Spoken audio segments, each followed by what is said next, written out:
So guys, is this as bad as movie 43? Well, let's find out.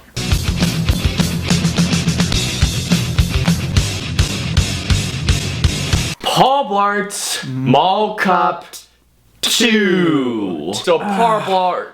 I don't even care if I'm mispronouncing it correctly. Paul Blart 2. Yeah, Paul Blart 2 is a sequel. Unneeded sequel.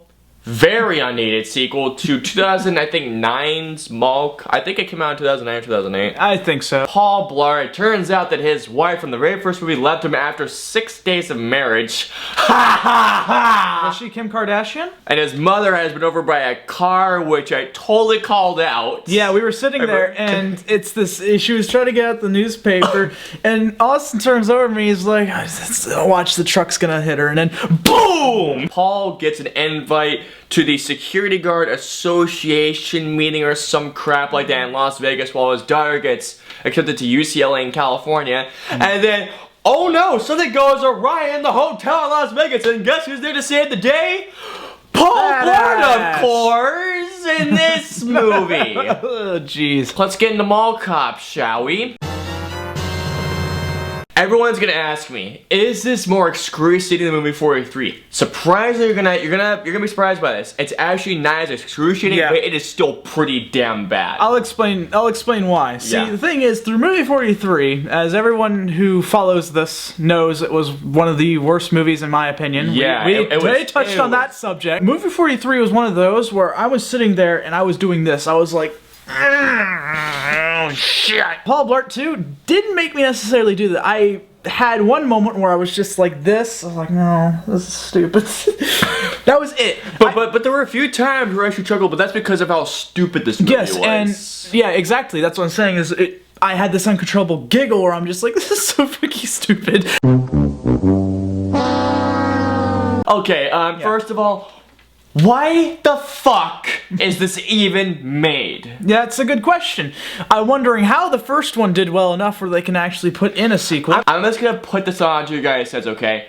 We live in a world where Dredd doesn't get a sequel, but Paul Blart gets a sequel. Yeah, no, I guess segues are more popular than awesome gunfights and all this shit. Kevin James, okay, I get it. You were funny back in the day, but when was the last time he was funny? Oh, that's right, King of Queens. Ooh, that was a long time ago. Yeah, King of Queens was funny. He has been funny ever since. Zookeeper sucked ass, Grown Ups sucked ass, so did Grown Ups 2. Pixels looks stupid as shit. Yeah. It looks stupid, minus that one cute joke at the end of the trailer. But you just... Stop! Yeah, you need to You need to reevaluate and say, look, maybe it's better that you try acting. Because see, the thing is, I'll tell you one thing. It's not him himself that necessarily pisses me off, it's his character. Because he's this eccentric guy who thinks he knows everything. And the way he is and how he carries himself annoys the hell out of me. It really does. Because he tries to be this egocentric guy, and most of those, and all those jokes go on for way too long. Yeah, there was a scene where he was trying to subdue a guy, and he managed to get the guy's phone and talk to the big bad guy, and every single time he tasing him. Yeah, he has a taser, and he tased him like 5 times before the thing is, which it made me laugh at this one point because he was about to come back because he's walking away, and he's like, "Come on!" Yeah, Paul Blart's coming by, and he's like, "Oh, come on!" That's how I was at one point. And Paul's like, "I don't want to do this either, man." Kevin James checklist: fat guy falls down. Fat guy collides with a bunch of objects. Fat guy gets hit with a bunch of objects. I actually laughed in a haunted house too. I actually laughed. And I couldn't. Yeah, I know you couldn't. But I actually laughed. This movie makes Haunted House 2 look good. Now let me go ahead and give you my subtitle for this film is Awkwardness the Movie. Oh my god. There were so many awkward scenes between characters and dialogue that I sat there and I actually felt embarrassed just watching these people. Oh yeah. I was just like, is this what you're trying to make me do? Feel uncomfortable watching this film? I don't know if I like that. Kevin James co-wrote the movie. Yeah, he co-wrote it. It's... Dude! You need to stop. Oh, and not to mention they reused jokes from the first movie. Yep. And I actually remember the first movie. Unfortunately. Very unfortunately. And of course, the things that they did was, hey, let's see how far Fatty can slide. What? He got some distance. He got some distance. He got some distance, but it's still not fucking funny. He can hustle for a fat guy. Oh, yeah. In the very first scene in the movie where he runs away, I was like, he's gonna do it again, isn't he? He does that twice, because the thing is, this movie is so transparent, you can almost pretty much call out every single scene. The only one I didn't call out was a part where he actually knocked out an old lady. I saw that. That was in the trailer. I can say that because that was in the trailer, and people were so laughing at that. I was like, what's so funny with him punching an old lady? See, the thing is, I sat there. I was like this. After the punch hit, I was like this. I was like. So stupid. But the thing is, the one thing that really, like, I don't know if I have a broken sense of humor or something, but everyone in the theater was laughing. I'm sitting here and I'm like, why are you laughing? This is so excruciating. This isn't funny. No, alright, no. I'm gonna point out something, alright? Now, I'm not gonna point out this person's username, but I will say this. The person was saying, this is how family comedy should be. Well, here's the thing. Even family comedies have a standard. Yeah, I mean, let's take a look at Lego Movie, for example. Lego Movie was very smartly written, had a wonderful cast of characters and everything like that. And the jokes made sense, and also this. They made you think. Yeah, there was some of them that actually did make you think. This one, in Paul Blart 2, is mostly just a fat guy falling over 15 different times. Alright, you want to see the jokes? These were the jokes in the movie. Well, just me just walking, not sure I'm gonna run into anything. Oh! Oh!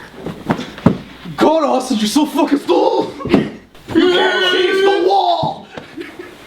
Because you told me to do makeover! We just saved you guys $8, $10, $12, $15. Those are all the jokes. It's just, God, we just saved you about $8 to $10, guys. What we just showed there was literally it. Not big a budget. We didn't even use any money to do that, yet we've still recreated the movie. That is not so good. If I wanted to look at fat people fall over, I'd go on YouTube, you know? Yeah, and YouTube, you know. YouTube, I mean, I don't have to pay for anything. YouTube is free. Exactly. YouTube is actually free. Guys, don't be the dumbasses that we were today and spend $8, $10, or $15 on this movie. Don't be what we did. We spent $8, but the thing is, we're not really dumbasses. We're doing this for you guys. You could have 30 fat guys fall right in front of us and we would not laugh now. I'd be like, they have a problem, don't they? Overall, Paul Blart Mall Cop 2, it's one of the worst sequels I've ever seen. It's just bad. It's just worse than Grown Ups 2. I think it's on the same level, honestly. And is it as bad as Caddyshack 2? It's on the same level. I was about to actually ask you that. Is it worse than, let's say, The Loft? Honestly, The Loft is actually a lot worse than this. So Shane and I are going to give the same score surprisingly, and we're going to give this a 0.5. Just for the fact that we chuckled because of how stupid some of the jokes were. The jokes came along, we chuckled just a little bit because we're just like, what the hell is Not to mention we were just having a good time riffing the entire movie too. Pretty much at that point, yeah. But anyway guys, that was our review of Mall Cop. Thank you so much for joining. Thank you for staying for that movie with me, Shane. No, well, so you couldn't handle that alone. I mean, that was horrible. Hopefully you'll be there with Joe and I just to see Ex Machina. I would love to. What is the worst comedy sequel that you've ever seen? If I have not asked you. What is the So until the next review, we'll see you guys next time on there and on Periscope. So